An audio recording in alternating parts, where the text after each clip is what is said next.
Sinisira ba ng work schedule mo ang fitness mo? You want to lose weight, you want to build muscle, you want to have more energy, pero paano kung ang trabaho mo, sample, 9 p.m. hanggang 6 a.m. Habang natutulog ang karamihan, ikaw naman nagtatrabaho. Tapos, pag uwi mo, pagod ka na, wala ka ng energy mag-workout. Minsan, ang gusto mo na lang ay kumain at matulog. Kaya maraming call center agents, nurses, security guards, at iba pang graveyard shift workers ang naniniwalang imposible nang maging fit. Pero, here's the good news. Hindi night shift ang dahilan kung bakit nahihirapan kang pumayat o mag-build ng muscle. In fact, maraming night shift workers ang may magagandang katawan. The difference is that they learned how to make fitness work around their schedules instead of giving up completely. In this video, pag-uusapan natin ang science-backed strategies para manatiling fit kahit baliktad ang oras ng buhay mo. Una sa lahat, kailangan nating maintindihan kung bakit challenging talaga ang graveyard shift. The human body is designed to follow a circadian rhythm. Circadian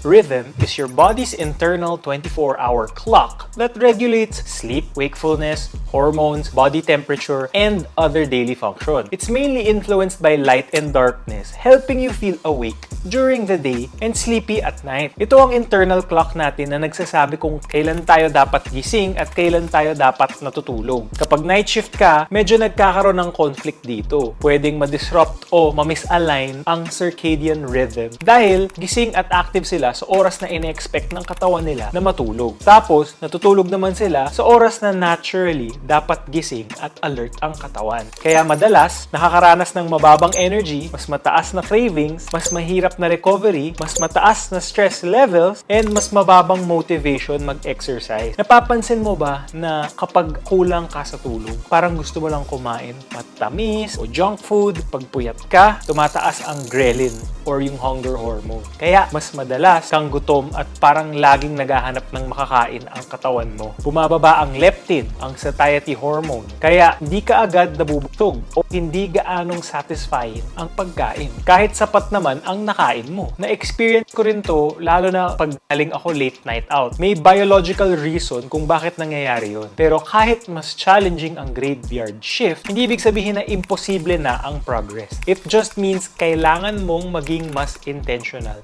sa routine mo. Kung may isang bagay akong gustong tandaan nyo sa buong video na to, ito yun. Sleep is not optional. Sleep is a part of your fitness program. Maraming tao naghahanap ng optimal workout, diets, and even supplements. Pero sa tulog pa lang, hindi na maayos. Kapag maayos ang tulog mo, mas maganda ang recovery mo, mas kontrolado ang appetite mo, mas mataas ang energy mo, and mas maganda ang performance mo sa gym. Target at least 7 to 9 hours of sleep per day kahit pa daytime ka natutulog. Mas importante pa rin ang 7 to 9 hours of sleep compared sa putol-putol na tulog. Here are a few tips para mapaganda ang tulog mo. Number 1, mag-invest sa blackout curtains para wala masyadong ilaw na lulusot. Number 2, gumamit ka ng eye mask. Sa simula ka lang maninibago. Sa simula lang siya medyo annoying pero masasanay ka din. Number 3, huwag masyadong mag-expose sa bright lights, lalo na from gadget. Number 4, keep a fairly cool temperature. Kahit electric fan, malaking bagay na. Malaking difference na compared sa wala talaga. Number 5, avoid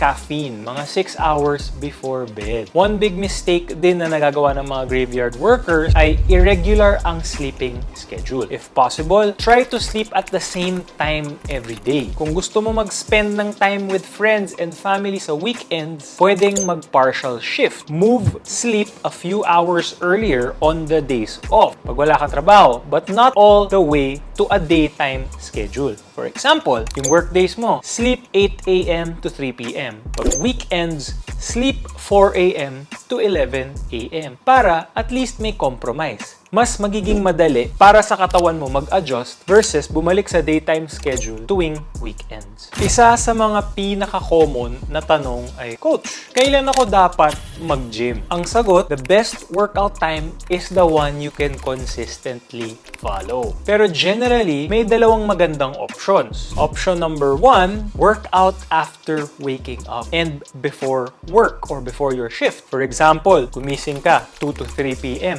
Pwedeng light pre-workout meal, diretso workout. Tapos, papasok na sa trabaho. Ito ang preferred option ng maraming tao dahil fresh pa ang katawan. Mas mataas ang energy levels and hindi pa ganun ka-busy ang most gym. Option number 2, workout pagkatapos ng shift. Diretso gym bago ang last meal. Ito naman ay para sa mga taong gusto ng tapusin lahat bago umuwi. Parehas namang effective. Ang mas mahalaga, consistent ka sa oras na pipiliin mo. So, kailan ang best time mag-workout? It will depend on your situation and schedule. Your body will respond and results will show kapag consistent ka over months and years.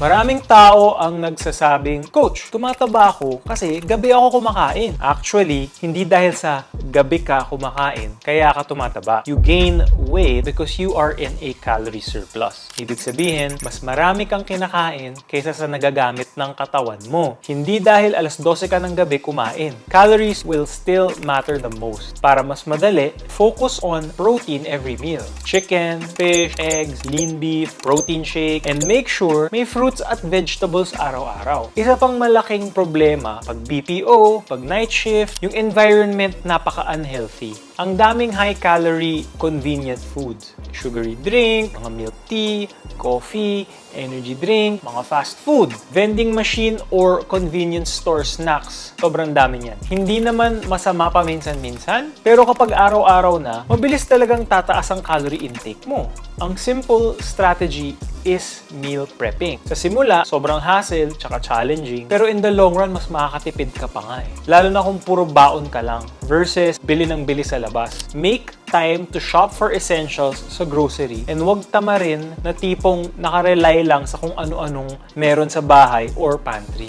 Nung ako nag-work pa, lagi ako nagbabaon ng protein, lagi ako nagbabaon ng meals, tapos yung mga small snacks, sa labas ko na lang siya bibilin. Common thinking, basta nakapagpawis or nakapag-gym, enough na yun sa isang araw. Kahit isang oras pa araw-araw ang pag-workout mo, pwede ka pa rin maging sedentary. Lalo na kung nakaupo ka 8 hours or more bawat shift. Kaya mahalaga ang daily movement. Hindi mo kailangan mag-cardio ng 2 oras araw-araw. Pero ang subukan mo, dagdagan ang movement. Ang simple walking throughout the day. Maglakad habang lunch break. Mag-park mas malayo ng konti para may steps. Ang mga maliliit na bagay na to, nag-add up yan eh. Sometimes the difference between being in a calorie surplus and being in a deficit is a matter of the total daily step count. Minsan yung dahil tinamad ka lang that day, di ka nag-steps, can spell the difference between you maintaining weight or losing weight. And yes, possible yun. Let's be honest, lalo na sa trabaho, minsan hindi ka gutom. Stress ka lang,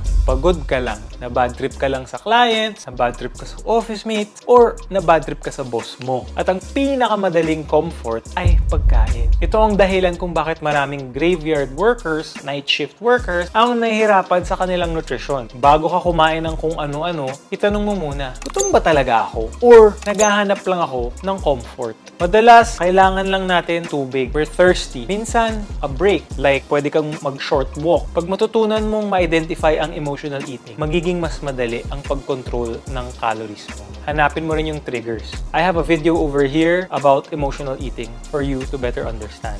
So, if you are working a graveyard shift, night shift ka, and na-frustrate ka sa progress mo, remember this, yung schedule, hindi yan yung limitation. Your system is, hindi lang maayos yung sistema mo. Don't aim for the perfect schedule. Aim for a sustainable schedule. Prioritize sleep, regularly lift weights, hit your protein goals, control your calories, move more, and repeat those habits week after week. Because at the end of the day, guys, wala namang pake yung katawan mo whether it's 8 a.m. or 8 p.m. Magre-respond yan sa consistency. And kung consistent ka long enough, you can absolutely get leaner, stronger, healthier, and even more confident. Kahit na graveyard, night shift ka pa, kahit anong oras pa yung trabaho mo. Sana nakatulong tong video na to. And let me know down in the comment kung night shift kayo or graveyard shift kayo. Comment down below night shift para malaman ko kung ilan sa inyo ang mga night shift workers. Maraming salamat and I'll see you guys in the next video.